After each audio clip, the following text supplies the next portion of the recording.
Welcome back to the Commanders Declassified podcast. Wow, what a game, an overtime thriller. Gentlemen, how are you guys feeling after this? Mike, what's up, man? What's poppin', y'all? I'm exhausted, like always, after a Washington game. Yeah, that one certainly took a lot out of us as it went all the way through until overtime. Eric, how are you feeling after watching that? I feel good, man. I'm rejuvenated. It was a loss. We lost, Yeah, but yeah. I'm not upset about that. I mean, I thought it was a great bounce back after the way they played last week and the way they got dominated. And I think this team actually could be a legit football team. That they did beat two kind of bad teams the first 2 weeks. They got destroyed last week against a really good football team, and then this week they held their own all the way to the end. Made big play after big play. And and almost pulled it out. As for if Terry's arm or if Terry's foot hadn't landed on that safety's arm, I think that was easily in. I think it was, it was tough to overturn, but I think it could have gone either way. Even as it was, had he got that foot down and not hit the guy's arm, I think that's a good catch, and we could be having a different conversation now. But I'm not upset. We'll not talk about the defense right now. I'm not real thrilled with the defense, but offensively, Sam Howell had a great bounce back game, so I'm excited. I mean, this team, and it's actually last week's loss was bad, but Buffalo could very well just be a juggernaut after what they did to Miami today. Yeah, and that's what they could just be like the class of the NFL. Buffalo appears to be in rare form because they went down to Miami and just pummeled the hottest team in football, right? The Dolphins just scored 70 points last week. Nobody thought they could stop it, and Buffalo just goes down there and pummels them by multiple scores. So anyone feeling real bad about the loss last week, don't feel so bad. Buffalo is showing you how strong, how good they are. They're doing that to other good teams, let alone us. But Eric, you touched on it, the offense. The offense had a big bounce back game today.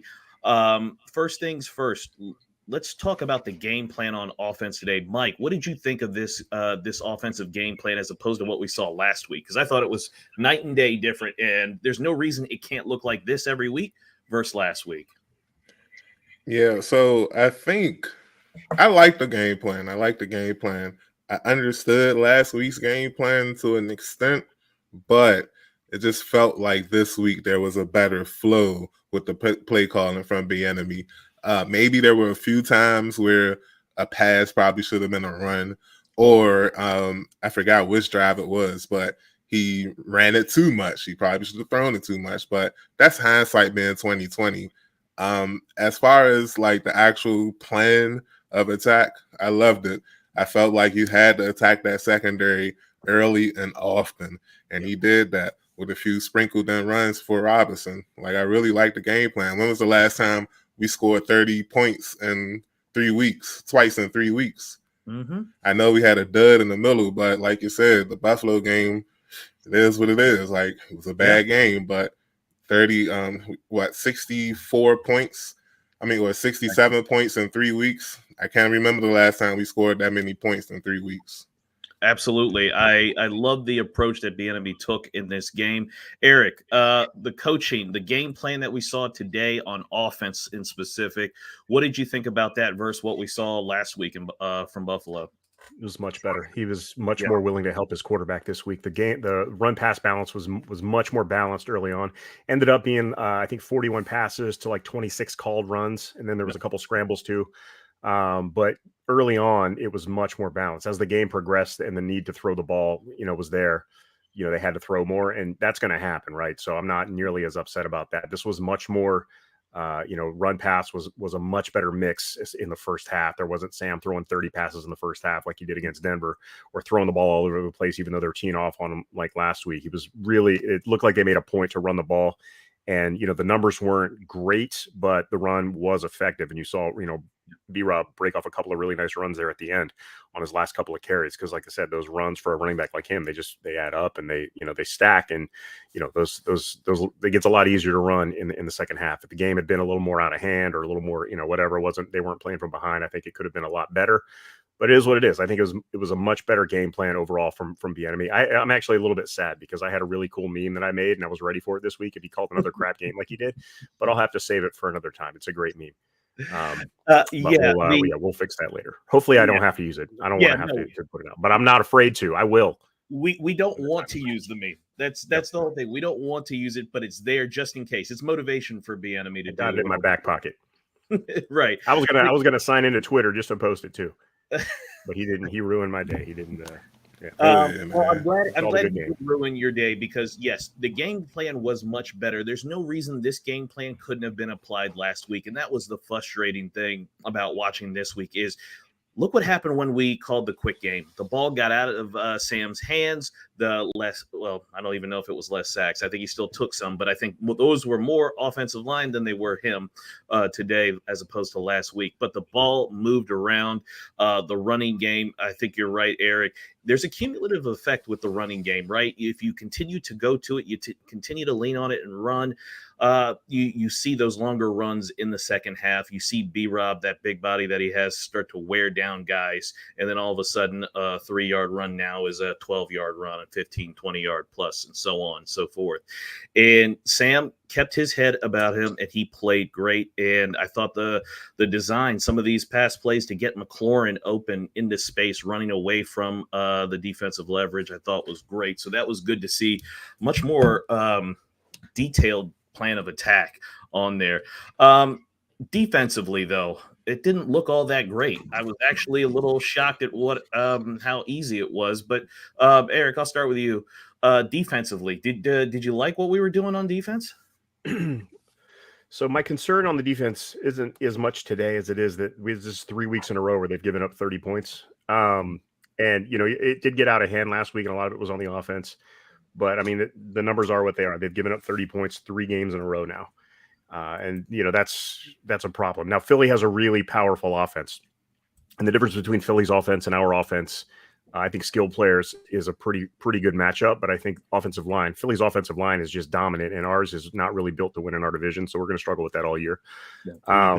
But yeah, defensively, Philly's going to get theirs. Jalen Hurts makes plays when he has to make plays, and he did today. A.J. Brown is a beast of a receiver, and Emmanuel Forbes. I thought, the numbers are what they are, but I think Emmanuel Forbes acquitted himself pretty well against A.J. Brown. He battled with him the whole game, and he helped us out even a little bit when he got beat on that last touchdown because he drew the taunting penalty, which he didn't really draw because he got beat for a touchdown. I guess that's an interesting way to draw a taunting penalty, but he did, and it worked. It's a struggle because Philly does have a very good offense. But if our offense scores 30 points, I think we should win a game. And if any offense scores 30 points, you should win a game. And we didn't. And again, it's 3 weeks in a row the defense has given up 30 points or more. So that's something to monitor, I guess. Absolutely. And Mike, your thoughts? Go ahead. I'm sorry, I didn't mean to cut you off, B. But yeah, and it's I'm frustrated because it's the same old with the defense. They are so good and they're so talented, but it's the big plays, man. Yep. The big plays, rather it's a fluke, rather the opposing team took advantage of it. This defense gives up big plays more than any other defense I've ever seen in my life. They're a real defense. I just don't understand what it is. And I know a lot of y'all this week are going to say, you should have drafted Christian Gonzalez. You should have drafted Christian Gonzalez. I'm going to be real with y'all. If we had Christian Gonzalez, we probably win this game today because Hurts wouldn't have had no one to go at. Yep. Like I didn't even know Fuller was playing until maybe the first pass. He attacked him in the second half, I think. Yep. So, yeah, this was definitely the Forbes and Barton game. It's like Philly just targeted those two. They're like, we're not going to worry about anybody else. Barton and Forbes, 57-13. If they're not open, scramble or something. But if they can find a way to limit those big plays, this team becomes a monster on defense. But right now, they're barely a threat. I'm being real. Yeah, and I agree with you. And I think watching the defense, I came to a realization, and maybe it changes as they round more into form in the middle of the year and late in the season. But it became obvious to me that they're not an elite defense, right? They're good. They could be really good. They're not an elite defense, and they probably won't be with this regime, with this coaching staff here. I think they're good. They do some things good. But there is no reason that Jack Del Rio should have continued to leave Forbes out there by himself. When you see a player struggling, and I thought the same thing with Eric Bieniemy and Sam Howell last week in Buffalo, you've got to change tactics. You can't just keep running the guy out there and just hoping all of a sudden it's just going to turn around because for whatever reason. You have to make it turn around. And to keep running Forbes out there to get beat over and over again. Hey, sometimes the other team's just got your number. Sometimes you don't have your fastball. And to see them not really adjust and just let it continue to beat them over and over again was a little frustrating. And that I blame on Del Rio. I don't blame the player for doing what he could. He looked, for whatever reason, he looked winded. He looked tired. And I don't know if that's, the case or not. It looked like it was an off day for him. It didn't look like he had his A game. Shout out to Dale in the chat. Yeah, no, let me just read Dale's chat. Great games. Terry is scary. Sam is growing. B-Rob's a warrior. Kudos to the D-line. Forms reminded me of Breland versus Antonio Brown. Ooh, man, y'all are killing my boy Emmanuel today, man.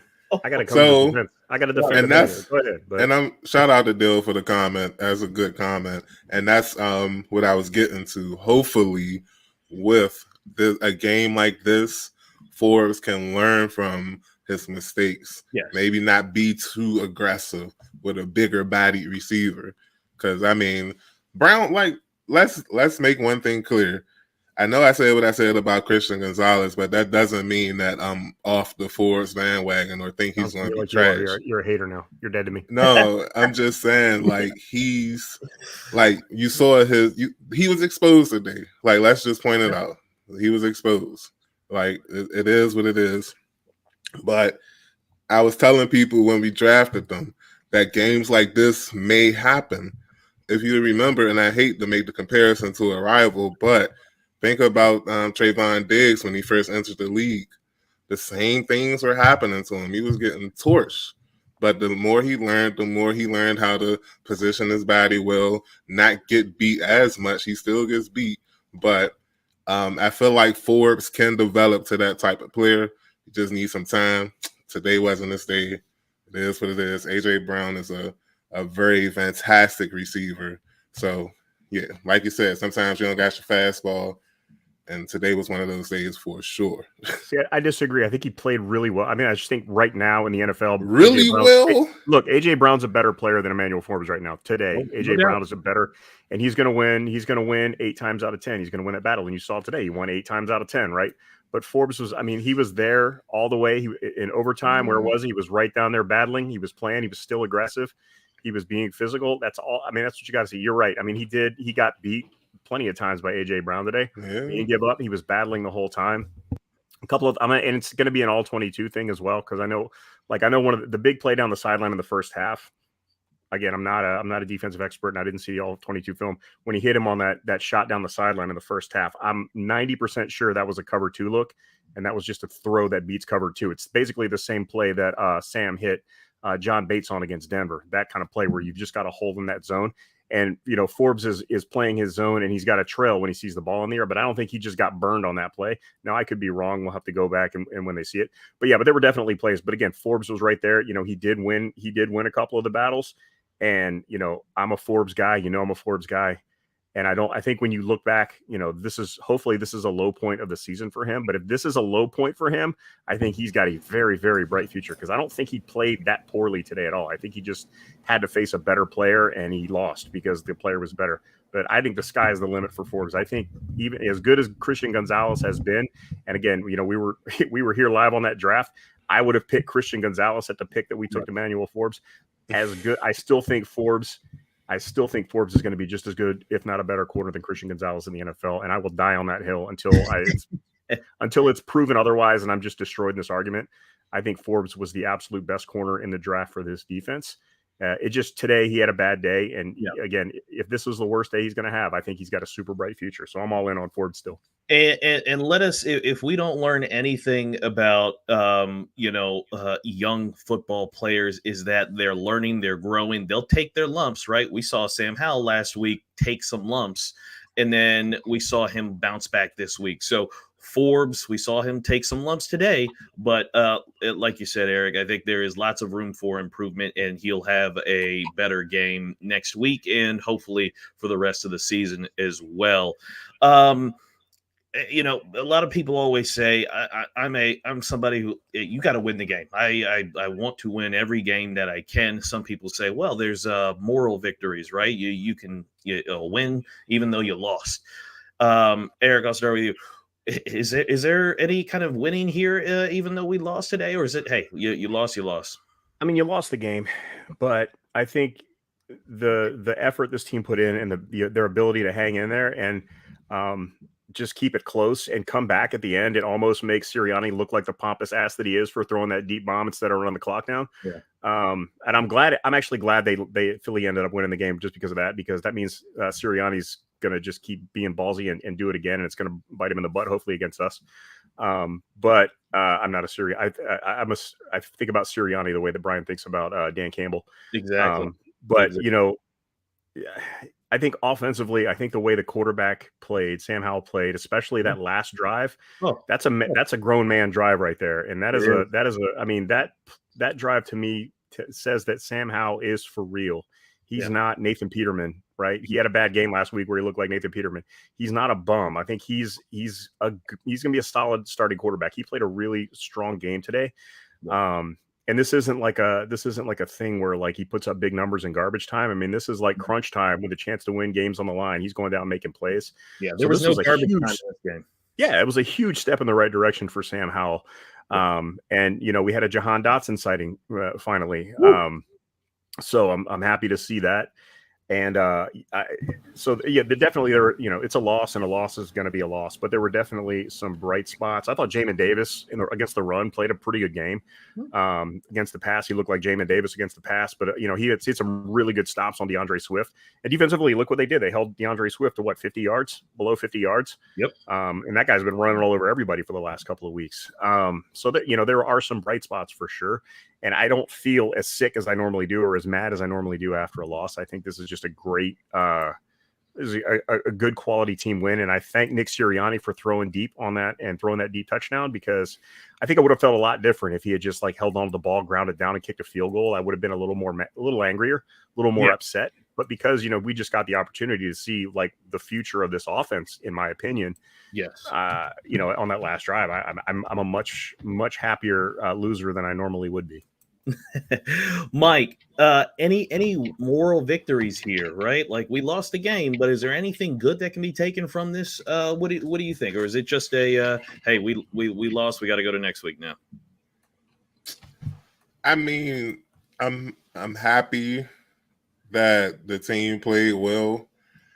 You always want to get the W, but I do feel like for this team at this moment, if you think back to last season around this time when we played Philly, completely different outcome. They were destroyed. It was an awful, awful outing. It wasn't close. So when you think about last week's game and how they performed against Buffalo, and and you compare that to the last time they played Buffalo, you're like, oh man, the team isn't growing. But today showed that they actually are growing. It's just that football is a game that a couple of plays can change everything. Like, for example, I think it was the third quarter. Dotson dropped the third down pass. On 3rd and 4. I was ready to cut him. Yeah. Washington was up 7, I think, at the time. Yeah. They were up 17-13. Yeah, they were up 4 because Philly kicked the field goal. So they were up 4 at the time when Dotson dropped that pass. That's when I feel like we actually lost the game. I know other things happened after that, but I feel like if Dotson makes that catch, the momentum stays on Washington's side and Philly never comes back. So that's what I want to see That's what I hope they gain from this game. If there is a moral victory, I hope they see that the defense just has to limit the big plays and the offense just has to finish the job. Like, and that's it. If you can do that, you may be able to start competing with the elites of the elites. Until then, middle of the pack. Yeah, and for me, it's not so much that look, you lost, and there is nothing you can do about that now. They had opportunities during the game, and I think the thing that you can take away is, were you able to put together a better game plan than the previous week? Were you able to fix some of the mistakes you had the previous week and put a better product out? And they put a much better product out this Sunday against the Eagles, which a lot of people picked them to blow us out. A lot of people have picked them to win the Super Bowl again. They might. I don't think that they are going to, but they might. And a lot of people, said they're just so far ahead of us. And to see the Eagles struggle with us, the Eagles did struggle with us. Whether you think Jalen Hurts played well, whether you think their defense is really good, they struggled with us. And I think that tells you the ability that we have if we can eliminate some of these mistakes. They're just so many self-inflicted. At one point, we had 2 penalties in the game, and the Eagles had 7. And then within a span of a few minutes, we caught them. And we had like 8 penalties, and they only had like 8 themselves. So we can't do that, right? You can't make those self-inflicted mistakes and expect to beat really good teams in the NFL. That just will not work. So I think that's something that a young offense is going to have to learn. And then for a veteran defense, they've got to learn it as well too. I don't know why or what's going on there with that defense, and I think it may be more coaching related, and that Del Rio needs to make some more adjustments or different adjustments or change some things. But I was encouraged by what I saw. I saw a quarterback, Eric, you mentioned it, but I saw a guy who was, he said it during the week. I'm going to play better. Like what you saw last week was a bad game. That's it. And he flat out did. Right. He went out there and backed up. He took accountability for what his play, and he went out there and played better. And we saw a young QB lead his team down and give us a chance to win, because we were down at multiple points. And, I know a lot of people were calling for the backup. The backup wasn't bringing us back in that game. I got to say it. The backup was not going to bring us back in that game, and it probably would have been. I don't know who would have been calling for the backup this week. I don't think there was any point where Sam was not having a good game this week. No. I can't remember who said it on Twitter, but like this fan base really what I can think of that would do it. Like the fan base, they can't handle a young quarterback. Yeah. I don't know if it's social media that's making them worse than it actually is or what, but like let the man grow. Like you know what it is? I know it's only week 4, but did anybody enter this season thinking we were going to win the Super Bowl? Yeah. You know what it is? Well, Brian, no, I'm sorry. If you did think we were going to win the Super Bowl, you're tripping. Like, let that man grow. Yeah. Sorry, Brian. I'm sorry. No, that's good. I love it. You know what it is? I think it's just all Commanders fans, all Washington fans. We're dying for a winner. That's what it is. We've been waiting so long for a winner. It's just like we can't wait no more, right? And I think that's really what it is. And at the first sign of any trouble, we want something new, and we want to move on to the next thing. And I think that's just all the years of dysfunction that we've had. So we don't know what it's like to have a quarterback. So exactly. Even going back to the Joe Gibbs years, as good as the teams were, he played quarterback like hooky, like a champ. He swapped quarterbacks in and out so much, even back in the day. So this is like something since like Billy Kilmer, Joe Theismann, we've really not had like a franchise quarterback. Mm-hmm. That includes Mark Rippon, because there were a lot of Stan fans here in the early 90s too. So it's just the way it is. Quick thing, running backs. B-Rob had the nice little touchdown run towards the end. Not a lot of yards. I only think 14 carries. We saw Antonio Gibson. He had a nice run. He also had another fumble, but I mean, lucky for him, that ball bounced right back to him, and it was never, in danger of going anywhere. But it was in the red zone again, which was still a little scary. But what did you guys think of the run game? You know, the worst thing about that, it wasn't even the fumble on that play. I mean, he got it back, but then he ran out of bounds. Yeah. Yes. I mean, the Eagles would have had to burn a timeout there. Yeah. But so he picked the ball up and then just ran out of bounds with it. I'm like, Antonio, you got to stop doing that. Don't be that guy, Antonio. Look, the Eagles have a really strong defensive line. Our offensive line is great. I thought our center guard combo played really well today. Let's say Fletcher Cox was eating Cosme's lunch all day. I thought Sadiq Charles played really well today, so give him props. Our tackles are a mess. Our offensive line, I think I said it earlier, our offensive line is not built to win in this division, and that's going to be we knew it coming in, but that's going to be the problem all year. They're just not good enough to win. I think Cosme's got he's got potential as a guard, but Fletcher Cox just ate him up today. Yeah, like I said, Sadiq Charles and Nick Gates played well. They were two solids. Nick Gates drives me insane. He's got a serious tell. Any team's going to watch him. They know exactly when the ball's getting snapped because he does this right before the ball snapped. Every single effing time, watch him. Like, I don't know. We will never draw a team off sides because he literally does that. For whatever reason, he snaps his head to his left right before he snaps the ball every time. It's the biggest tell I've ever seen. No idea how that dude has a job, even though, he blocked well today, I guess. But it's insane. You got to fix that. Sorry, getting back to running backs, Brian Robinson, good enough against that really good defensive front. Antonio Gibson, he had a nice run. He had a really nice catch on that last drive. So props to him. And we had a Derek Gore sighting today. I don't think he did anything, but he was in the game. So good for him. Mike, what'd you think about the running backs and Gibson, Brian Robinson? I mean, we got to remember the opponent here as well. They went against a stout front from Philly. I didn't hear Carter's and Davis' name too much. I will say Fletcher Cox, he had the same third quarter that Payne had against the Broncos. He kind of wrecked us. Yeah. So it is what it is. You got to give Philly their props. But it's the actual running game. I love B-Rob. I hate to say it, but I'm like 1 foot off the Gibson train. Right foot about to come off, but there's something holding me back. Maybe it's, I don't know, untapped potential or something. But for the most part, I haven't seen it. This is his 4th season. He has issues controlling the rock. Like, I don't know. Like, it's just, I feel like it's time to move on. Yeah. I would agree with that. Yeah, I agree as well. I think he had one solid kick return, but outside of that, there's just there's more he can be doing, and we're just not seeing it from him. So, put him as the third option. Give whether it's Derek Gore, Chris Rodriguez, who missed the game because of an illness or something. I know he had his birthday this week, so hopefully it was illness.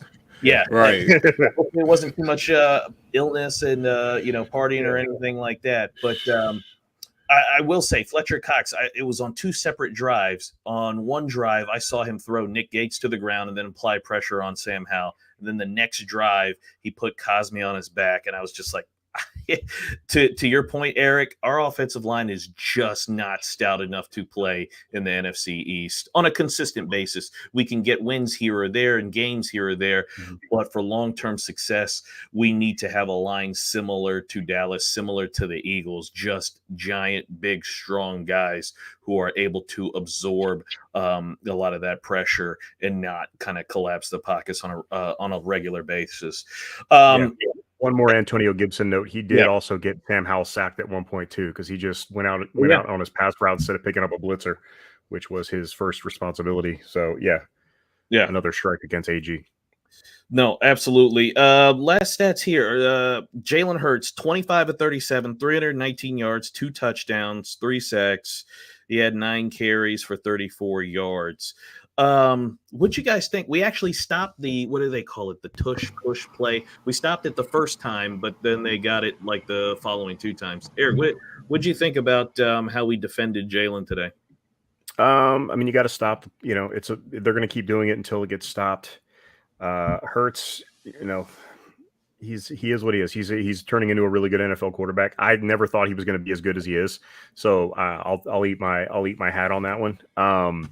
It's fine. Good. He played well. He made big throws when he had to make them. He's still not the most consistent passer, but he does hit guys when he makes plays. He is one of the smartest quarterbacks in the NFL. He reads his keys correctly. He doesn't make a lot of mistakes. When he misses throws, he misses them in ways that they don't get interceptions. So I thought Jalen Hurts is just a good quarterback, and they did what they could with him. The tush push play, it's going to get outlawed when Jalen Hurts gets injured, which at some point it's going to happen. He's going to get hurt on that play, and that's when they'll go back and they'll revisit that and look at it. Yeah, I mean, he had a great game, and I think we've said enough about the defense this year or this week. The defense didn't play up to its standards, I guess, or up to the standards that we have set for them. So yeah, not the best game. For us defending, he beat us. Jalen Hurts made plays when he had to, and we didn't stop him. So that's what it is. Before I get to you, Mike, read a couple of these comments. Marquise online, we keep forgetting that we're going to take hits. It's early. Yeah, that's right. We're still at the beginning part of the season. And if you would have said after 4 games with the schedule the way it looks, would we be 2-2? Well, we are, and it's early, and I think we've navigated it pretty well. So that's good to know. And then one more. Let's see. Right after B-Rob TD in the 4th, Bieniemy puts Gibson in for almost the rest of the game. I did notice that. I got to imagine that's probably because we were probably throwing the ball. Yeah, we were throwing the football, so you're going to put Gibson in at that point. So that makes sense. But I get where he's going with that. You want to give B-Rob more touches. But, Mike, getting back to Jalen Hurts' day and how our defense defended him, how did you think they did, job-wise on him? I mean, I feel like they did okay. Or, matter of fact, I'll take it a step further, as well as they probably should have done. It's just going back to the theme of the show for me, just the big plays. Yeah. It was a play where I think it was Allen or Payne that had a sack on him, and he escaped the pocket and got a good run. And how many yards did he rush for? 37? Jalen Hurts had 9 carries for 34. 34 yards. I think he got about 14 on that one run. Yeah. So we're talking 8 carries for 20 yards, which is good in my opinion. There was a play where he threw it up and got hit. And I think it was Philly's third receiver. No, it was Devontae Smith who caught it. The pass over Forbes where Forbes just missed knocking it out of his hand. You take away those type of big plays, and all of a sudden, those numbers aren't as daunting as they look. Yeah. So I'll give Hurts his credit, but I still feel like with him, I still feel the same that I felt coming into the game. And of course, you could say any quarterback that's 3rd and 7 or longer is going to struggle to convert first downs. But with Hurts, it's absolutely a must to get ahead of the stick, so to speak. Anything over 3rd and 4 for Philly is dangerous. And Washington did get them in that position a few times today. They just couldn't capitalize on it, and that's what's going to prevent them from being an elite defense. Yeah, the key to beating Philly moving forward for really anybody is just keep them out of 3rd and 4th and short. You have to keep them at 4th and 2, 4th and 3, because then they're not going to run that play, and that's the play that really keeps their offense going, that keeps drives alive.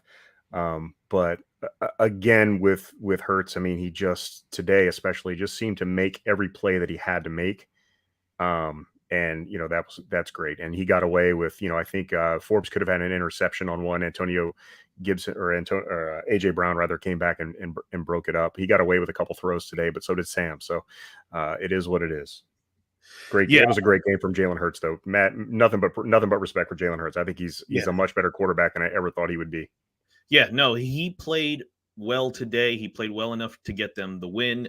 He made some good throws, but certainly not an unbelievable performance, not a performance that we could not have overcome and won the game if not for some of the mistakes that we did make. And he was good enough to capitalize on those mistakes. So good for him. He played well, but there were opportunities there for us. And I think you guys nailed it. You got to keep him out of those short yardage situations, because that's where they live. That with that offensive line, Third and 4 or less is, third and 4 is usually not that kind of a short yardage situation, but it is for them because that offensive line is so dominant.